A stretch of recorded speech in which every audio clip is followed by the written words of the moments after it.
દેશની જ વાત ચાલે છે, દેશની જ વાત ચાલે છે કે દેશનો મૂળ માલિક આજે મજૂર કેમ થઈ ગયો છે એની પૂર્વ ભૂમિકાની વાત કરવાની છે. જ્યારે પોતે આદિવાસી પોતાના જાતને, પોતાના અસ્તિત્વને, પોતાની સંસ્કૃતિ, પોતાના હક અધિકારો નથી જાણતો ત્યારે આ પરિસ્થિતિ ઉભી થાય છે.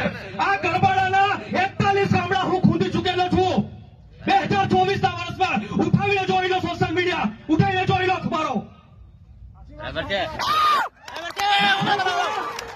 દાહોદના 40% ગામડા હું ફરી ચૂકેલો છું અને અડધી રાતે કાળી રાતે પણ હું ફરી ચૂકેલો છું. આ મહેમાનોને પૂછી લો.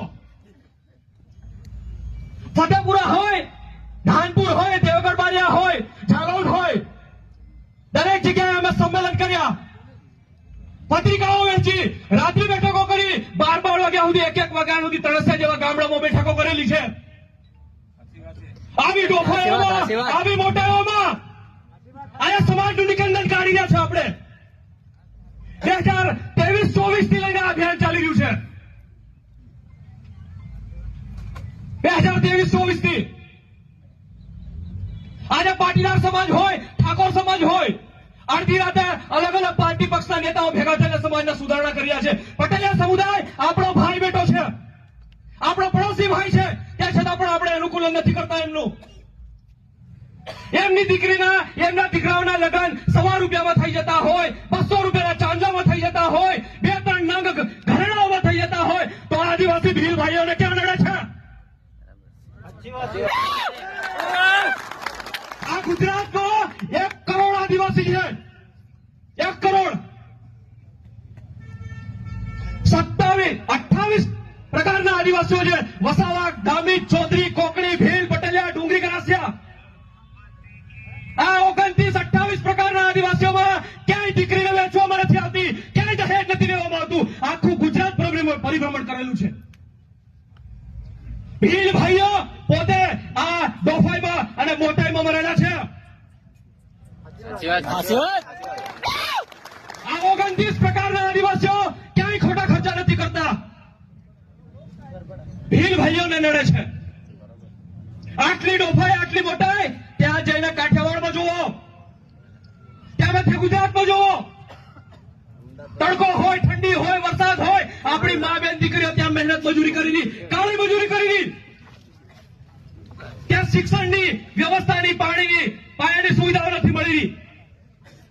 કોણે કર્યું આ ગુજરાતમાં અને આ ભારતમાં બીજા નંબરનો કુપોષિત જિલ્લો દાહોદ જિલ્લો છે. બીજા નંબરનો કુપોષિત જિલ્લો. 10મા-12માનું પરિણામ હોય તો છેલ્લે આપણો નંબર હોય દાહોદનો. કુપોષણમાં, ગરીબીમાં, સ્થળાંતરમાં, સિકલ સેલમાં દરેક જગ્યાએ આપણે તે સમસ્યા છે. આખા ગુજરાતમાં 1 કરોડમાં સૌથી વધારે વસ્તી ભીલ આદિવાસીઓની છે. અને ભીલ આદિવાસીઓ એવી કઈ વસ્તુ કરી રહ્યા છે જેના લીધે એને કાળી મજૂરી કરવી પડે છે? મારું વક્તવ્ય પૂર્વ ભૂમિકા બાંધવા માટેનું છે. હું એની જ વાત કરીશ. આવનાર વડીલો અને મહેમાનો એમની વાત કરશે, બંધારણની વાત કરશે, બંધારણ વાંચવામાં આવશે, એની જ વાત કરશે. મને જે વક્તવ્ય આપ્યું છે, મારે જે પૂર્વ ભૂમિકા બાંધવાની છે, હું એ વિષયની વાત કરીશ. આટલા વર્ષોથી અમે રખડી રહ્યા છે, તે છતાં પણ સરપંચ હોય, તડવી પટેલ હોય, બળવા હોય, પૂજારા હોય, તાલુકા સભ્ય હોય, જિલ્લા સભ્ય હોય, ધારાસભ્ય હોય, સાંસદ હોય, જો બીજા સમાજવાળા પોતાના બંધારણ રાત્રે લાગુ કરાવી શકતા હોય તો મારા આદિવાસી સમાજના આદિવાસી પ્રતિનિધિ કેમ નહીં કરી શકે? અમે ભીલ પંચની રચના કરી, અમે બંધારણ ઘડ્યું આખા જિલ્લાને સંકલનમાં લઈને.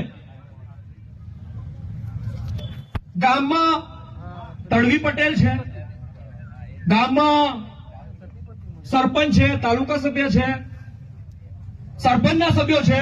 શું આ બધા ભેગા થઈને બંધારણ લાગુ ના કરી શકે? 100% કરી શકે.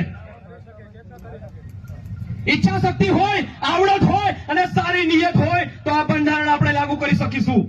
હરેક સમસ્યાઓમાં, શિક્ષણમાં, ગરીબીમાં, કુપોષણમાં, સ્થળાંતરમાં આ મૂળ વસ્તુ રહેલી છે. હું જયારે કોલેજમાં પ્રોફેસર હતો ત્યારે 2,500 આદિવાસી વીર ભાઈઓના અમે સર્વે કર્યા અને સર્વેમાં બહાર આવ્યું કે દાહોદ સૌથી પછાત છે. એના મૂળમાં આ ચાંદલા વિધિના, ઘરેણાના અને દહેજના, લગ્નના ખોટા ખર્ચાઓ મૂળ જવાબદાર છે. એને જ્યાં સુધી નહીં હટાવે અને આ ટોફાઈના મોટામાં જ્યાં સુધી ખર્ચા કરતા રહેશું ત્યાં સુધી આપણો ઉદ્ધાર નહીં થાય. બીજાની મહેલ જોઈ અને આપણી ઝૂંપડી બાળ લાગવાની આવી પરિસ્થિતિ આપણે કરી રહ્યા છે. દેવું કરીને ઘી પી લેવાનું અને આખી જિંદગી મજૂરી કરવાની એ આપણે આપણા બાળકોને આપી રહ્યા છે. નર્મદા તાલુકાના 41 ગામના સરપંચો તળી પટેલ ને હું આહ્વાન કરું છું કે આપણે આપણી જિંદગી વટાવી દીધી છે, આપણે જીવી લીધું છે.